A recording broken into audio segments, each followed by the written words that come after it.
Hey, what's up you guys? Welcome back to my channel. If you guys are new here, hi, my name is Annie. Here on this channel, I upload all kinds of videos about dream life building, intentional entrepreneurship, and also a little sprinkling of YouTube growth tips and advice like in this video. So originally, I had planned to film a video all about how to start and grow a YouTube channel in 2022. However, that video did feel a little bit sort of like overdone, like everybody and their mother has uploaded that video. So I decided to sit down here today and do things a little bit differently and basically share from my perspective, having been on YouTube for 4 years, now being a full-time YouTuber with about 100,000 subscribers, having gained millions of views on my videos. If I had to start all over again from scratch with 0 subscribers on a brand new channel, what are some things I would do differently now knowing what it is I know now, everything I've been through, all the experience and knowledge I have gained in terms of content and strategy, mindsets, things to consider, and all of that. So hopefully at least one thing in this video can help at least one of you. So most definitely, if I had to start all over again with a brand new channel,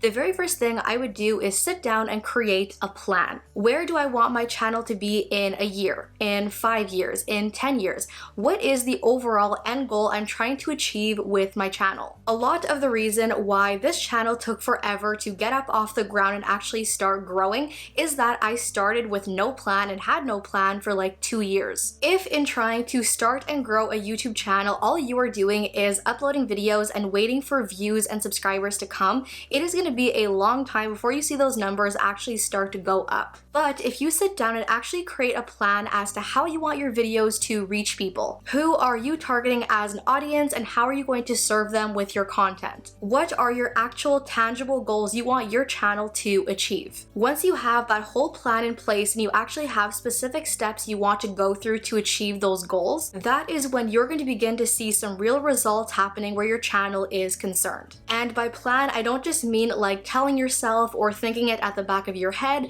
I mean like actually sitting down and looking up like a channel strategy branding template, actually like physically filling it out, and that is going to give you the very best foundation you could possibly have to start and grow a successful YouTube channel. Most definitely the first thing I would do from the get-go if I had to start all over again. The second thing I definitely would not do is I would not niche down. This is the #1 piece of advice you're going to hear over and over and over again, is that you have to pick a niche and niche down super specifically, that YouTube only likes channels that have super specific niches, that having a niche is the only way to grow on YouTube. No. Let me tell you a little secret about YouTube and specifically people on YouTube. People like people. I am not totally obsessed with David Dobrik's vlogs only because I like vloggers or the vlogging niche. I am hopelessly addicted to his videos because of his personality, his video style, the way he films and edits his videos, the insanity that is his friends and everything that happens in his vlogs. Every single one of the channels that you are subscribed to, that you watch on a regular basis, there is something about every one of those creators that makes you want to see more of their content and subscribe to them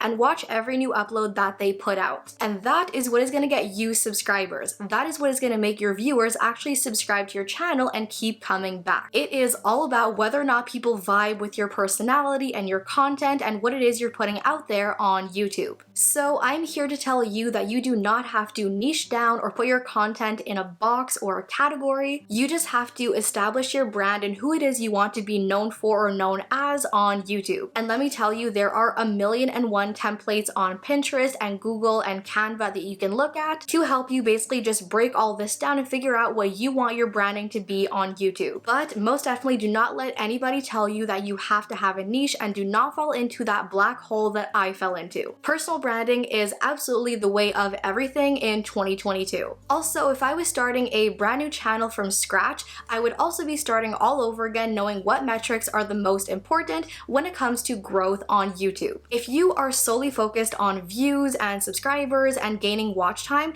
it is going to take you forever and a half to grow your channel and get it up off the ground because you're ignoring the most important metrics that matter the most. Having spent so much time as a new beginner YouTuber, so focused on my subscriber count, on how many views my videos were getting, on how close I was to the watch time requirements for monetization, I was totally ignoring the fact that YouTube gives us everything we could possibly need on a silver platter. YouTube literally shows us in the analytics analytics of the YouTube Studio app and the YouTube Studio on desktop, your video's click-through rate, the average view duration, how many views it got compared to the last 9 uploads, and those are the 3 metrics that matter the most when it comes to the algorithm and getting YouTube to push out your videos to get more views. Essentially, when those numbers are up and you have a super high click-through rate and a super high view duration, that is sending the message to YouTube that this video is performing well, that it is interesting people, it is keeping people watching, and that the content of this video is worth sharing to more viewers interested in those topics. Whereas when you have a video with a low click-through rate and a low view duration,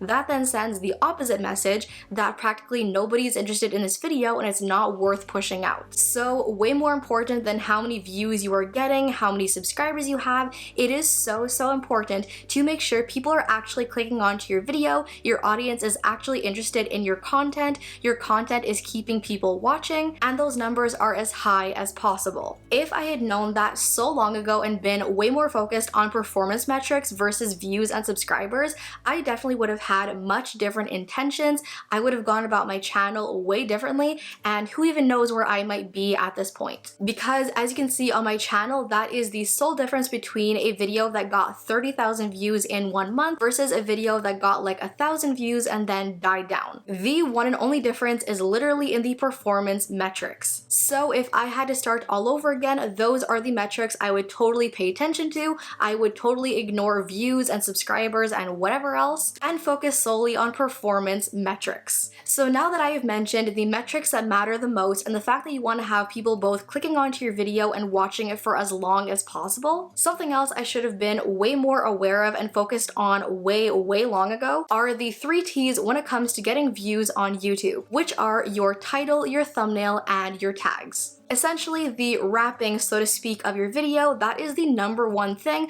that is going to get people to either click onto your video or keep scrolling past it, either getting you views or losing you views. Whenever somebody sees your video in either their sub box, the recommended page, the suggested section, your title and your thumbnail is the one and only thing with the power to compel them to want to watch your video, which is why when you are coming up with a title for your video and editing your thumbnail, the one and only thing you want to be focused on and asking yourself is this going to make somebody want to watch my video? And this could be as simple as changing your title from Morning Routine 2022 to Morning Routine of a Nursing Student or Morning Routine of a Mom of 4. Whatever your strategy is, your title and your thumbnail has got to compel people to want to watch your video. They have to know right away exactly what the value is they're getting out of your video. Whether that is entertainment, education, inspiration, there has to be something in it for your viewers. And then of course, the 3rd T is tags, which is all part and parcel in the optimization of your videos with your title, your description, and your tags, which is essentially the #1 key factor in getting your videos out there, telling YouTube who it is you're targeting as an audience,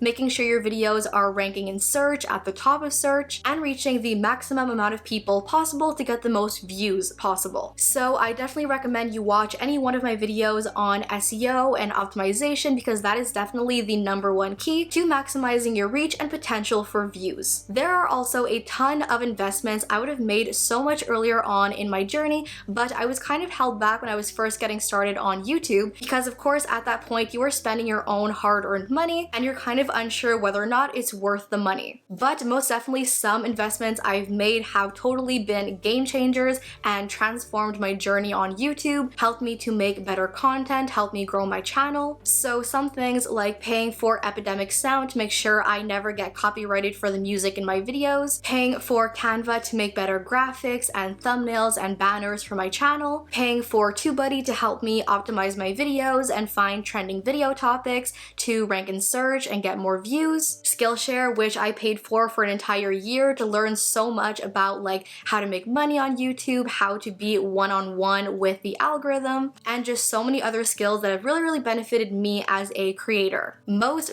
definitely knowing how much every one of these investments has helped me so much. If I had to do it all over again, these are investments I would make from the get-go. Another reminder and mindset I would have from the very first day of having a new channel is that not every single video is going to be a hit, not every video should be a hit, and you have to be okay with that. When I first got started on YouTube, literally every single video I made, I was only making videos I thought were trendy or super popular, basically only videos I thought would actually actually get me views on YouTube, which is when I fell into this dark, deep hole of making only videos I thought my audience would want to see and literally not making any other content. Because at the time I thought that a video with 10,000 views looked a lot better than a video with 500 views. But then what began to happen is I was having all the enjoyment just sucked out of video creation. Literally everything I would do for my channel felt like a chore rather than a passion, and I just found myself being super unmotivated, uninspired, and just not really wanting to do YouTube at all as a whole. Whereas now that I have adopted the mindset that not every video is going to blow up, it is literally the less video you expect to that ends up blowing up, and that it is totally okay for your videos to not take off and not blow up and get like no views, as long as you truly enjoy what it is you're doing with your channel and your content. Now I'm just so much calmer, so much more intentional with my content. I am so much more motivated and inspired and just totally falling in love with the process all over again. So most definitely that is a mindset I would have if I had to start all over again from the beginning. Now this I know is a bit of a weird and strange concept, but if I had to start all over again, I would want my channel, this channel, as a resource. Kind of like a time capsule type thing to my past self. On this channel, I've made so many videos about how to grow on YouTube, how the algorithm works, how to diversify your income, how to optimize your videos, how to rank in search, get more views, more subscribers. YouTube and growing on YouTube is definitely not something you can learn in one sitting from only one video. Most definitely, I cannot teach you guys absolutely everything in one like 20-minute video, because there's about like a million different little puzzle pieces that goes into success on YouTube, which is why I have over like 100 videos on this channel about so many different topics, ranging again from views to subscribers, watch time, money, income, revenue, and just so many things I wish I'd known from the get-go, mistakes I wish I hadn't made, so many things I would do so differently. So if I had to start all over again from scratch, from zero, this channel and all the videos I've made is definitely a resource I would want to have. So yeah, you guys, that is basically it for this video. Those are probably the biggest things I would take with me if I had to start all over again, things I wish I would have known from day one that I would take with me. So I hope at least one of these things helped you, inspired you, gave you something to think about or learn. As always, I hope you guys enjoyed. Thank you all for watching. Love you all to the moon and back, and I'll see you in my next video. Bye!